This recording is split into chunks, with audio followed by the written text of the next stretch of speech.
liked each other. Look at that full head. As human beings. I mean, we were did you guys just see Vialli's afro? I dig that. different.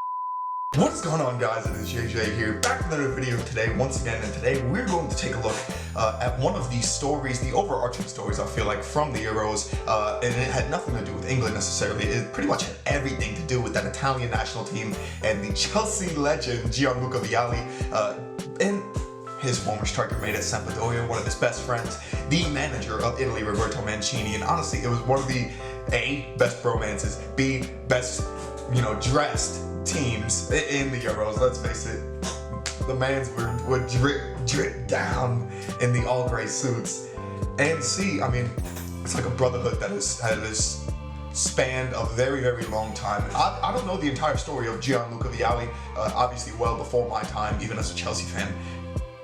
The man played well before I was even watching football. So I mean, I'm not fully versed on Gianluca Vialli, but obviously I know him and Roberto Mancini have had a friendship that has survived years. It has spanned different teams. It has spanned pretty much no matter what situation, the type of friendship you would love to be a part of. And an amazing story at that, especially with the health of Gianluca Vialli always being in question throughout the years. So we're going to take a look at Vialli himself, explaining the relationship between him and Mancini. Obviously, you guys, kind of let me know your thoughts on this in the comments below. And let me know your guys' thoughts on the Italian national team. I thought they did amazing throughout the tournament. I thought they were phenomenal. Mancini was the perfect manager for the job.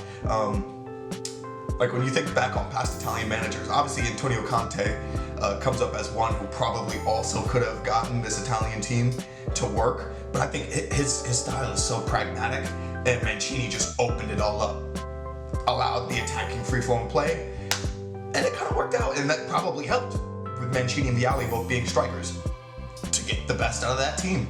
So let me know what you guys think on the comments below, and let's get into the video. As well, guys, you can find the original video just down in the description below. I'm hoping he's not going to speak all of this in Italian. If so, we'll need some subtitles, but yeah, let's get into it.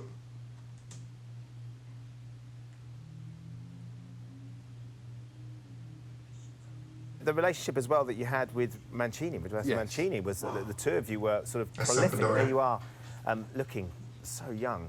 Yeah, with Roberto, we liked each other. Look at that full head. As human beings. I mean, we were did you guys just see Vialli's afro? I dig that. Different, but we were sort of we were getting on extremely well, which helps a lot, I think.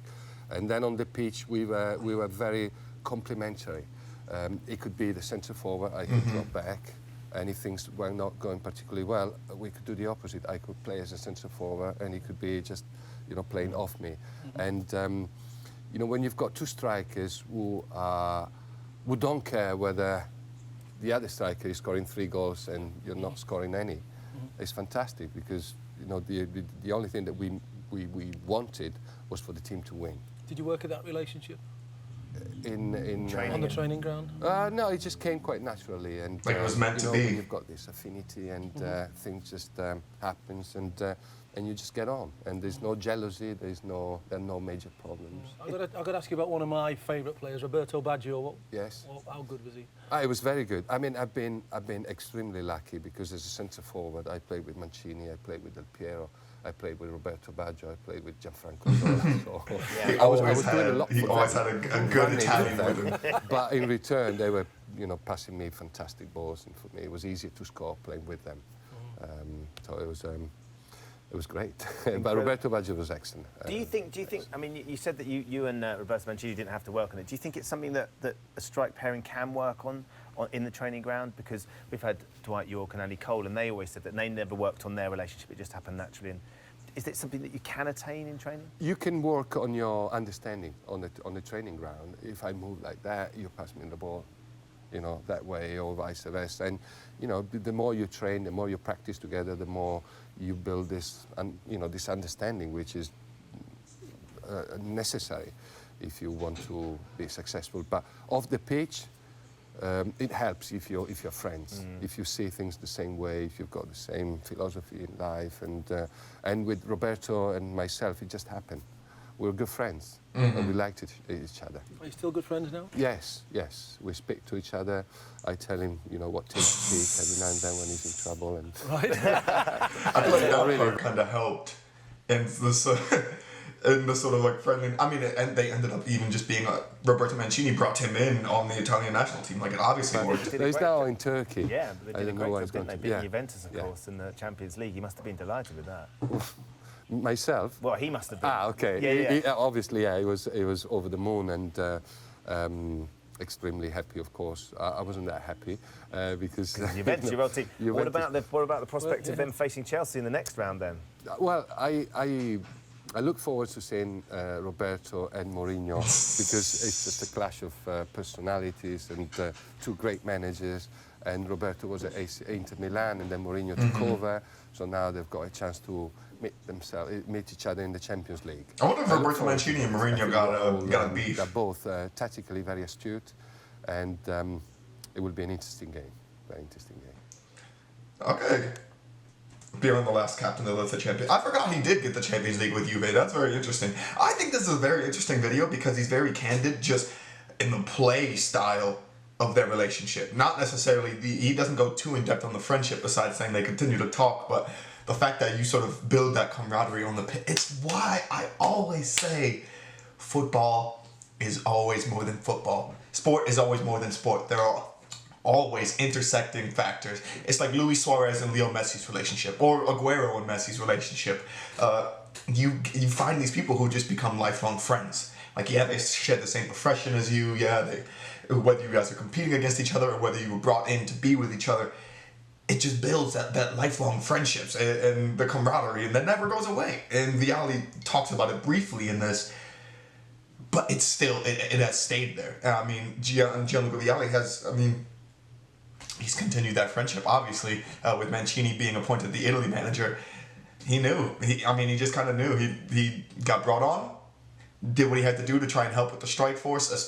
Especially with Mancini helping in that regard, which is funny because Ciro Immobile kind of acted as the Gianluca Vialli of the Italian national team in this sense. Immobile, while he wasn't necessarily scoring a ton of goals, he was helping the likes of Chiesa, the likes of Lorenzo Insigne, helping get them involved in the game and helping them build that Italian attack, and it became a very fast Italian attack. And it kind of shows in the relationship, like Chiellini and Bonucci's relationship, when Chiellini said he probably knows Bonucci better, or Bonucci knows him better than his own wife does. You see those types of, like, it's something like that, and they were formidable in defense. They were unstoppable. England could not break them down. They could not get around them. It's the duos, those duos that sort of mesh together and that help build it. I'm trying to think of another analogy that's kind of like that. I don't know, I just gotta, listen, the story of Italy is one of perseverance and triumph, because let's face it, they came into this tournament, I think, as a mega dark horse. I thought the likes of a Belgium, the likes of a France, and the likes of an England were the favorites to win the tourney. Like, Germany, you could say, is up there. Portugal, obviously trying to defend their title, but it didn't seem like a classic Portuguese side. And Italy swept through the group stage, easy as you like. They were the first game at the Euros, and Mancini just had this sort of classical feel about the team. And then when they get to round of 16, overcoming Belgium's golden generation, the golden generation of attacking talent. And it's because they knew they did not have the defense to stop them. And as soon as they got past Belgium, I think that's when you knew, Italy, you're going to do this. Getting past Spain in the semifinals, I think Spain were the better side, actually, in that game, if I'm going to be completely honest with you. But Italy still found a way, and it just worked. I know this doesn't necessarily relate to the Gianluca Vialli and Mancini relationship, but it just shows the perseverance of personalities through struggle. And these two have kept that through struggle as well. And it's nice to see. But let me know what you guys think, though, on the relationship between Mancini and Vialli down in the comments below.